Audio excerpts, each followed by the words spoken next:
Hello साथियों, कैसे आप सभी। मैं एक बार फिर से आलोक मोरा जीए हाईटेक क्लासेस पर आपका हार्दिक स्वागत करता हूं।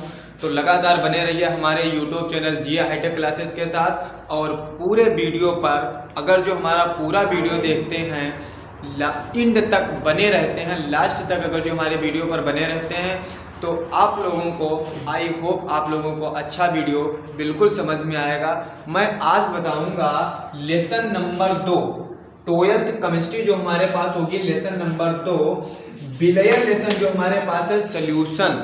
जो विलयन लेसन है उस लेसन का टॉपिक हमारे पास रहेगा राउल्ट का नियम। बेटा कौन सा टॉपिक रहेगा बच्चा?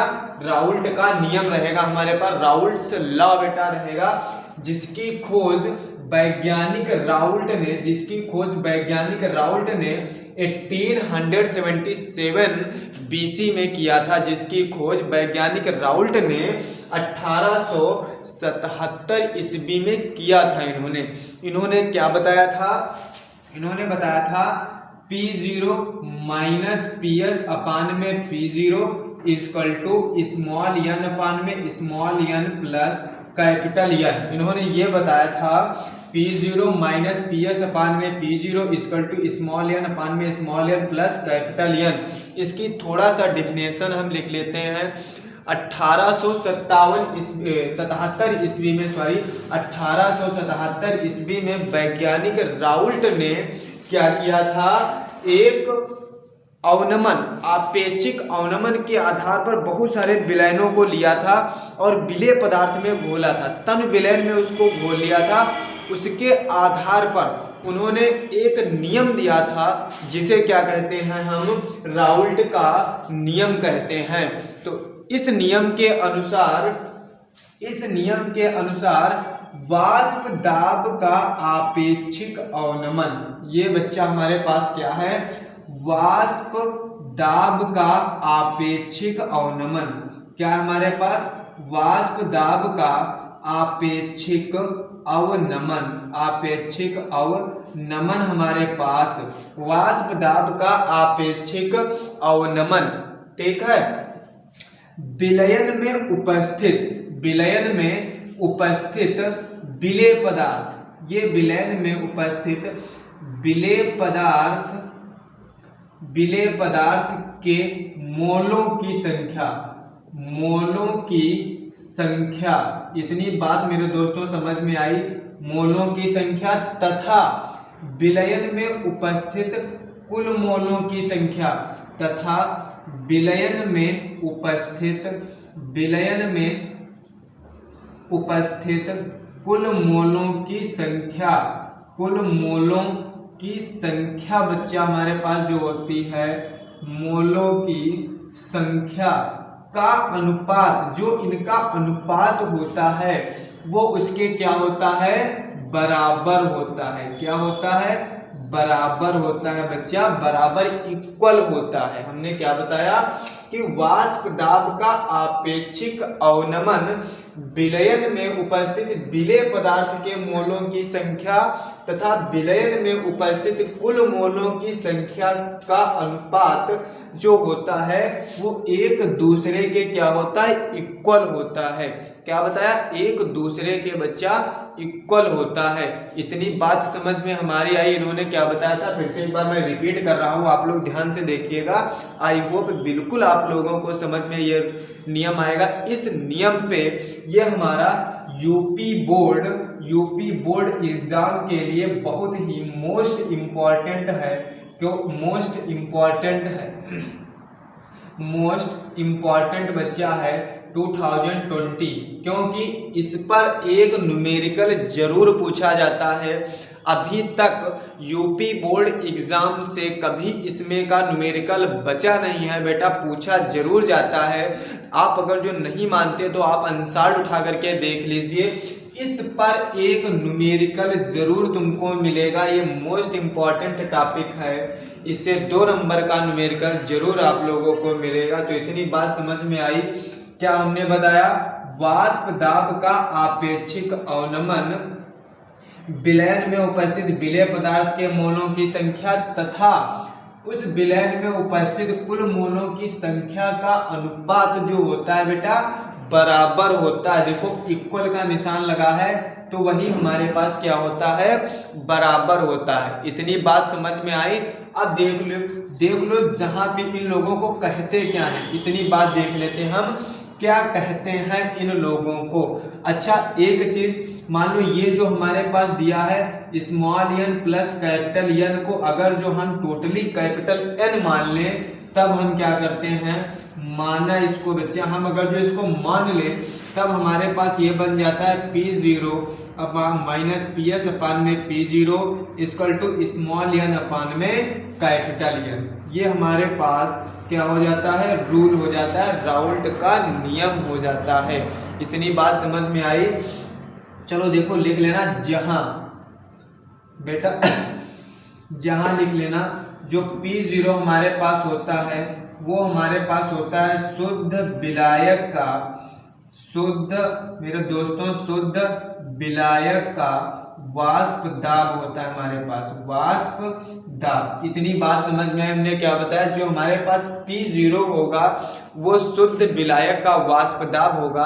हमारे वीडियो पर बने रहें, हमारे वीडियो को लाइक करें अगर जो पसंद आए और कमेंट करें। जो चीज़ ना समझ में आए उसको कमेंट पे बिल्कुल पूछ सकते हैं। ऑफलाइन क्लासेस भी चलती हैं यहाँ पर, आप ऑफलाइन पढ़ सकते हैं। बहुत ही बम्पर ऑफर हम लोग देते हैं, कम से कम पैसे में आप लोगों को अच्छी बेहतर सुविधा पढ़ाई की देते हैं। इस टाइम हमारे पास न्यू बैच जो चल रहा है क्लास 10th का, जो क्लास 10th की साइंस हमारे पास है 500 रुपीज़ ओनली। 500 रुपीज़ में ओनली हम साइंस पूरी जो बुक होती है फिजिक्स और केमिस्ट्री बायोलॉजी वो तीनों हम लोग प्रोवाइड करा रहे हैं। हमारी फैकल्टी जो है वो आप लोगों को बेहतर से बेहतर देने का प्रयास कर रही है। ठीक है, तो आप लोग बिल्कुल यहाँ पर मतलब पढ़ सकते हैं, आप लोगों को अच्छा नॉलेज दिया जाएगा। तो देखिए जहाँ पर P0 शुद्ध विलायक का वाष्प दाब हो गया, जो हमारे पास PS है वो विलयन में उपस्थित, जो हमारे पास विलेय पदार्थ होता है जो वो मिला देते हैं हम विलयन में, उसमें उपस्थित मतलब विलेय पदार्थ मिलाने के बाद जो होता है विलयन, उस विलयन का बेटा क्या होता है, वाष्प दाब हमारे पास होता है।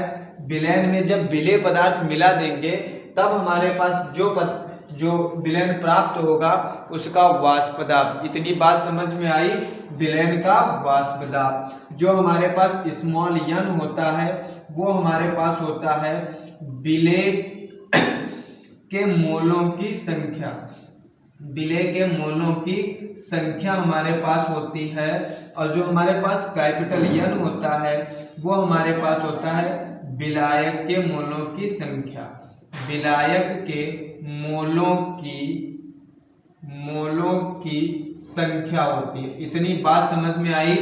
अगर हम यहाँ पर small n equal to small w upon में स्मॉल m, ये अगर जो ले लें हम small n equal to small w upon में स्मॉल n और कैपिटल n की वैल्यू अगर जो हम ले लें कैपिटल W बटा कैपिटल M, अगर जो ये दोनों उठा करके यहाँ पे हम पुट कराएं तब हमारे पास क्या वैल्यू निकल के आती है, इधर देखिए जरा सा क्या बन जाएगा, P0 माइनस का PS अपान में P0 इक्वल टू हमारे पास स्मॉल m की जगह पे वैल्यू पुट करिए स्मॉल w अपान में स्मॉल m बटे कैपिटल W अपान में कैपिटल M। इतनी बात समझ में आई।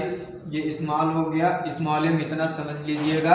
अब एक चीज बटे का बटा, ये तो बेटा यहाँ आएगा और ये वाला कहाँ जाएगा, ऊपर जाएगा। तो हमारे पास फार्मूला जो है वो क्या बन जाएगा, एक चीज देखो इधर हम लिखे दे रहे हैं, एक चीज ध्यान रखना, हमारे पास जो फार्मूला होता है वो क्या बनेगा, P0 माइनस का PS अपान में P0 इक्वल टू हमारे पास बनेगा स्मॉल w इंटू में क्या बन जाएगा, कैपिटल M इंटू में कैपिटल M बटे स्मॉल m इंटू में कैपिटल W। इतनी बात समझ में आई, इतनी बात बच्चा समझ में आई हमारी, जो हमने बता दिया ये। अब यहाँ पे जहाँ नोटेड लिख लेते हैं, क्या होता है हमारे पास, अब स्मॉल w हमारे पास क्या हो गया, स्मॉल w मतलब एक चीज देखिए विलेय था हमारे पास, तो ये तो विलेय का भार हो गया हमारे पास, ये क्या हो गया हमारे पास, विलेय का भार हो गया हमारे पास, और ये हमारे पास क्या हो गया, उसी का अणुभार हो गया। इतनी बात समझ में आई। ये हमारे पास क्या हो गया, विलायक का भार हो गया, विलायक मतलब बड़ा है तो विलायक का भार हो गया, और ये हमारे पास क्या हो गया, उसी का अणुभार हो गया। इतनी बात समझ में आई। ये हमारे पास विलेय का भार हो गया, ये हमारे पास विलायक का अणुभार हो गया, ये हमारे पास विलेय का अणुभार हो गया, ये हमारे पास विलायक का भार हो गया। इतनी बात बच्चा समझ में आई। जल्दी से स्क्रीनशॉट इसका ले लीजिए, और मैं अब आप लोगों को बताऊंगा इस पे न्यूमेरिकल जो है कैसे लगते हैं। यूपी बोर्ड में बहुत ही पूछे जाते हैं। एक न्यूमेरिकल आपको मिलेगा जरूर, अगर जो आपका न्यूमेरिकल सही होता है, बिल्कुल एकदम राइट लगा देते हैं न्यूमेरिकल, तो आपको एकदम प्योरली नंबर मिलते हैं। आपका 0.5 भी नंबर, 0.1 भी नंबर आपका नहीं कटेगा। इतनी बात समझ में आई। तो देखिए इधर, आई होप बिल्कुल ये इतनी बात समझ पा रहे होंगे। तो चलो हम लगाते हैं अब न्यूमेरिकल। हमारे पास न्यूमेरिकल जो दिया होता है वो क्या होता है, न्यूमेरिकल जरा देख लीजिए। जैसे मान लो हमारे पास 2019 में दिया गया था न्यूमेरिकल, ये 2019 में पूछा गया था। उठा के आप लोग पेपर देखिएगा, उसमें आप लोगों को ये मिलेगा सवाल। ये बिल्कुल, ये इतना नोट कर लीजिए। इस पे मैं एक न्यूमेरिकल बताऊंगा बच्चा, ठीक है। इधर देख लीजिए, ये इतनी बात हम लिखे रहने देते हैं। इधर देखिए सवाल कह रहा है, किसी ताप पर एक विलायक का वाष्प दाब 0.416 बार दिया है हमारे पास। हमने सवाल क्या बताया, सवाल दिया है किसी ताप पर एक विलायक का वाष्प दाब 0.416 बार दिया गया है। 0.5 ग्राम अवाष्पशील विद्युत अनपघट्य ठोस को 42 ग्राम विलायक में घोला गया। मतलब 0.5 ग्राम अवाष्पशील विद्युत अनपघट्य को 42 ग्राम विलायक में घोला गया।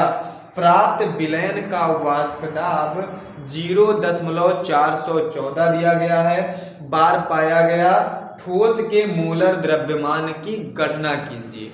इतनी बात है, सवाल कह रहा है। तो हमने देखो सारी चीज तो यहाँ पर हमने लिख दी है। अब तुमको देखना क्या है, एक बात समझ लेना, ये वाले जो सवाल होते हैं थोड़ा सा शार्प दिमाग से सोचना। मैं वो ट्रिक बता रहा हूँ आप लोगों को, अच्छे से लग जाएगी आप लोगों को ट्रिक, ठीक है। एक सबसे पहले याद रखना, एक तो हमारे पास दो वैल्यू दी होंगी। हमारे पास कितनी वैल्यू दी होंगी, दो वैल्यू हमारे पास दी होंगी। तो एक हमारे पास कम वाली वैल्यू दी होगी, मतलब एक सबसे पहले याद रखना, एक हमारे पास ज्यादा वाली वैल्यू दी होगी, एक हमारे पास कम वाली वैल्यू दी होगी। दो वैल्यू हमारे पास सवाल में दी होंगी। तो एक चीज पहले ज्यादा वाली वैल्यू लिख लेते हैं, फिर कम वाली वैल्यू लिखते हैं। इतना ध्यान दो, ज्यादा वाली वैल्यू सबसे पहले हमें दिया है 0.416, 0.416। कम वाली वैल्यू हमारे पास कितनी दी है, 0.414। इतनी बात पता चल गई। फिर एक चीज देख लो, दो और वैल्यू हमें दी है 0.5 ग्राम कम दिया है, और 42 ग्राम एक हमको दे दिया गया है। ये इतनी चीज, ये ग्राम, ये बार में दिया है, ये भी बार में दिया है। इतनी बात आई समझ में। फिर हमको दे दिया गया है, किसमें कह रहा है, विलायक का भार वाष्प अनपघट्य में घोला गया। प्राप्त विलयन का वाष्प दाब इतने हैं, तो मोलर द्रव्यमान की गणना करनी है आप लोगों को। इतनी बात वो कह रहा है, ठीक है। कैपिटल एम, यानी कि ये हमें दिया गया है बेटा मोलर द्रव्यमान, जिसका हमें दे दिया गया है। एक मोलर द्रव्यमान जो दिया गया विलायक का वो 84 हमको दे दिया गया है। बाकी हमको और कोई वैल्यू नहीं दी है, इतनी वैल्यू हमको दे दी गई है। अब तुमको देखना है उसमें कि हमको दिया क्या क्या। इतनी वैल्यू हमने लिख दी, ठीक। देखो इधर हमने एक चीज बताया था, एक ज्यादा दिया होगा, एक कम दिया होगा, ठीक है। तो इधर देखो, ज्यादा वाली वैल्यू सबसे पहले P हो गई, ये ज्यादा हो गया, ये कम हो गया, ये कम हो गया, ये ज्यादा हो गया। इतना ध्यान रखना। तो ये हमारे पास ज्यादा वाली वैल्यू सदैव P0 रहेगी, कम वाली जो वैल्यू हमारे पास होगी वो सदैव PS रहेगी। इतनी बात समझ में आई, क्योंकि जो ज्यादा वैल्यू होगी वो प्लस की आएगी, क्योंकि मान सदैव प्लस का आना चाहिए, माइनस में नहीं आना चाहिए। इतना बात आ गई हमारी समझ में। अब एक चीज देखो, हमें एक 42 ग्राम दिया, एक 0.5 ग्राम दे दिया गया है। अभी हमने बताया था 0.5 ग्राम विलेय होगा, ये हमारे पास होगा विलायक। 0.5 ग्राम विलेय होगा और 42 ग्राम जो होगा वो हमारे पास होगा विलायक। तो ये तो हमारे पास हो गया कैपिटल W, ये हमारे पास हो गया स्मॉल w। इतनी बात समझ में आई। जो कम होगा वो विलेय होगा, जो ज्यादा होगा वो विलायक होगा, क्योंकि वो अपने में घोल लेगा। अब ये 84 हमें दे दिया गया, तो मतलब कैपिटल M की वैल्यू हमें दे दी गई है। अब हमको फाइंड क्या करना है बेटा, स्मॉल m की वैल्यू हमको क्या करना है, फाइंड करना है। इतनी बात समझ में आई। स्मॉल m की वैल्यू हमको क्या करना है बेटा, फाइंड करना है। अब सीधे हमने तुमको एक फार्मूला अभी बताया था, ये वाला देखो फार्मूला लिखा है, इस वाले फार्मूले को लिख लीजिए। फार्मूला दिया है हमारे पास P0 माइनस PS अपान में P0 equal to small w into में कैपिटल M हमारे पास अपान में स्मॉल m इंटू में कैपिटल W हमारे पास। इतनी बात समझ में। सीधे वैल्यू पुट कराइए इसमें। P0 का मान कितना दिया हमारे पास 0.416 माइनस का PS की वैल्यू हमारे पास कितनी दे दी गई है 0.414 अपान में P0 का मान 0.416 इक्वल टू हमारे पास स्मॉल w का मान कितना दे दिया गया है 0.5 गुणे में कैपिटल M की वैल्यू हमें कितनी दे दी गई है 84 अपान में बेटा स्मॉल m की वैल्यू हमें क्या करना है, फाइंड करना। ये देखो हमने अभी बताया, और हमारे पास कैपिटल W का मान दे दिया गया है 42। इतनी बात समझ में आई। हमें फाइंड क्या करना है, ये वाला। पहले यहीं पे कुछ काट पीट लेते हैं, देख लो 42 दूना कितना होता है 84 होता है। इतनी बात समझ में आई। फिर एक चीज देख लो, इसमें से इसको घटाएंगे कितना बचेगा, देखो हम घटा के आप लोगों को बता रहे हैं 0.416 में से 0.414 जब घटाएंगे, ये 2 बचा, ये 0 बचा, ये 0 बचा, 0.0 इतना बच गया हमारे पास। बच गया 0.002 बटे 0.416 इक्वल टू में ये इसकी जब मल्टीप्लाई करेंगे तब हमारे पास हो जाएगा 5 दूना 10। या तो ना करिए मल्टीप्लाई, कोई बात नहीं, इधर देख लीजिए, इधर ऐसा ही रहने दीजिए। इनटू में कितना 2 बटे में कितना m हो गया। इतनी बात समझ में आई। 3 संख्या बाद दशमलव, 3 संख्या बाद दशमलव क्या हो गया हमारे पास, खत्म हो गया वैल्यू, खत्म हो गया ना, तो खत्म हो गया। इधर देख लीजिए, देखो कितना बचा हमारे पास 2/416 इंटू में कितना 0.5 गुणे में कितना 2 बटे कितना m। अब एक चीज देखो, इसकी तिरछी मल्टीप्लाई कर लीजिए, कर ले तिरछी मल्टीप्लाई। ये वाला यहाँ उठा लो, ये वाला यहाँ उठा लो, बन जाएगा हमारे पास स्मॉल m इक्वल टू 0.5 गुणे में कितना 2, ये वाला भी इधर ले जाइए, कितना हो जाएगा 416 बटे में कितना हो जाएगा 2। देखो 2 से 2 ये वाला हमारे पास कैंसिल हो गया, कैंसिल आउट हो गया। अब हमारे पास बचा क्या, m इक्वल टू 0.5 गुणे में 416। ये जो हमारे पास बच्चा इसको आप मल्टीप्लाई कर लीजिएगा और आंसर ले आइएगा।